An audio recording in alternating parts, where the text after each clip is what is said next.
Hey guys, what's up? It's the Merc here, and this is Poolshed Games. And today is time for another episode of The Quest for Gaming at College. This time around, it is official, D&D has been put to rest for this semester. What I mean by that is this Monday, our current DM told the group, the rest of the players in the group, hey, I'm putting this on hiatus until next semester. Now what that means next semester is either our current DM, myself, or another person in the group will take over the game and running it, and we'll see where it goes from there. Now, I mean, that's kind of good and kind of bad. It's bad because we only got to finish one person's personal quest. However, it's kind of good because we went a whole summer without playing. And over that summer, at least for me, I felt like I became detached from the character that I was playing. Kind of forgot what I was doing with it. It didn't feel like the character that, I didn't feel attached to. I didn't really care what happened one way or another. And I hope when we come back to it next semester that we'll make new characters and just start off on something new. If we don't, I might ask to make a new character anyway, just to get some interest back into what I was doing. So that's where we're currently at with D&D. Probably won't talk about that too much more here on the quest. And I mean, the quest is almost over for this semester. I think there's only a few more weeks left anyway. So we'll move on to the game that we are running. I'm running a Pathfinder game currently with some of my friends up here. It's 3 players, and I'm DMing. We have a monk, a ranger, and a wizard, as I talked about before. We played last week, which I'm going to basically tell you the story of how the simplest, a simple layover turned into a side quest that I didn't even have planned. And we're not playing this week because one of our players can't make it tonight. So we'll have to wait until next week to play again. But this is one of my favorite things about running games. And sometimes it's frustrating, but not too often. Is when you have players that just, you're always going to have a player that does something you don't expect. However, when you have a player that works against the best interest of the party, that's interesting. And by working against the best interest of the party, I don't mean like starting fights with other party members or purposely bringing in the guard or something like that, but I mean by not making the best personal decisions or decisions that will keep the quest on track. They make things more interesting. And like I said, sometimes this is good, sometimes this is bad. Last Thursday when we got together and played, my little team have just left the main city in the world we're playing in, crossed a major body of water, and are now trekking off to a village where there have been reports of a strange animal being sighted that they're supposed to go figure out what it is, and kill it if they need to, if it's dangerous. They have a cart supplied by their benefactors. They traveled along the coastal road until they came to a town where they had to stop for the night. They go into the inn. The monk is pretty low-key, so is the wizard. But the ranger takes it upon himself to be not the problem, but not the low-key person either.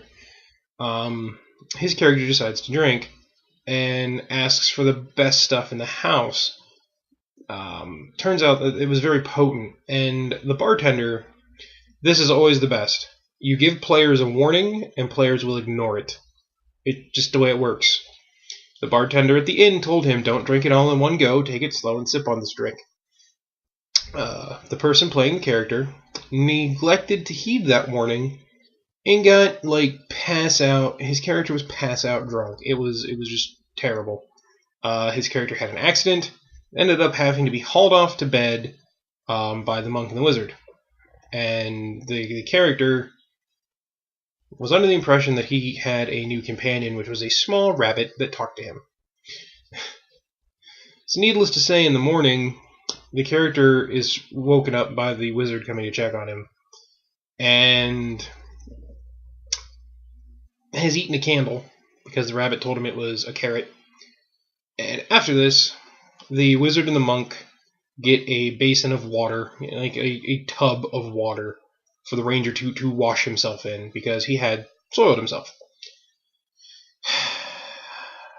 This would have been fine, aside from the fact that the ranger decided to pitch his soiled clothes out the window of the room he was in. Luckily, they didn't hit anybody. We rolled for that. Didn't happen. The ranger proceeds to clean up and then insists on trying to dump the tub of dirty water out the same window as he threw his clothes. At this point, he had to make a strength check. His character is not all that strong. He ended up dumping the tub of water all over on the floor and soaking his clothes with nasty water that he just bathed in. At this point, the monk has had enough. The monk goes downstairs to talk to the innkeeper so that they can leave. They are informed, as the innkeeper sees the water seeping through the floor where the room was, that they owe an extra 2 gold. Here's where things get fun. The ranger had been the one keeping the group's funds. The group's funds were in the pockets of the ranger's clothes that he pitched out the window. So, upon checking on this, they look out the window to see a small pack of stray dogs carrying off the soiled clothes. The monk and the wizard give chase and leave the ne'er-do-well ranger there to try to explain his situation and maybe wash dishes or clean up to appease the innkeeper. It's needless to say, a small fight ensues with just basic dogs. Well, 1 riding dog and 3 just regular dogs. This should have been a super easy combat. It's a combat that shouldn't have even happened, but it did. The mage almost dies in this combat because the monk is holding his own. He's punching, kicking, knocking dogs out because he doesn't want to kill them. The mage finds himself limited in what he can do because they're not wearing metal, so he doesn't want to use Shocking Grasp. And they're in town, so he doesn't want to use Burning Hands and maybe catch a building on fire, because that would have been even worse. Needless to say, one of the dogs crits the mage and takes him down to 4 hit points in just 1 hit. Because the players at this point are all level 2, so they're not exactly super high on hit points. They end up getting the money back. They go back to the inn, pay the innkeeper the extra gold. They give him 1 extra piece of gold just to, we're sorry. We don't know why this shouldn't have happened. We're sorry. They proceed to drag the ranger out of town, and in doing so, they're told never to come back to that inn. The innkeeper just never wants to see them again. That whole encounter took an hour and a half. It was an encounter I had no intention of even being in the game, but it happened because players are unpredictable creatures. And the best, though, is the reactions you get from amongst your players. The mage was just exasperated. He's like, I can't believe this is happening. Then when he almost died, he was like, this is the worst thing ever. Then the monk. The monk's player, if he could have, probably would have choked the ranger's player to unconsciousness.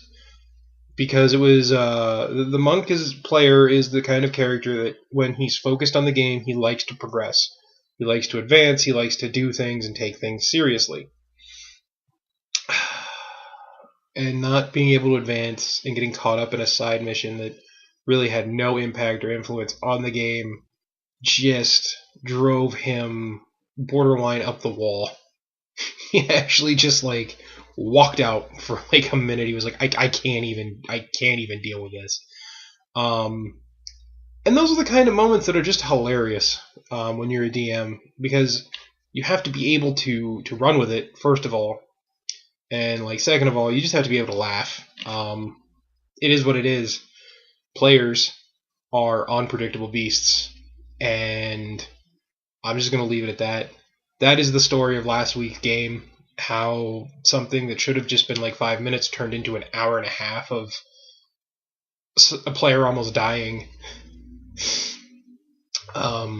So yeah, if you guys have had if you've ran games, if you're a dungeon master or a game master, whatever you want to call yourself, and you've ran games before and you've had something like that happen, share it in the comments below. If you're a player and you've been that person that makes that kind of thing happen, let me know. Let me know what you've done, what mischief you've caused. That's going to be it for us here at Poolshed Games, and I will see you next time on the Quest for Gaming at College.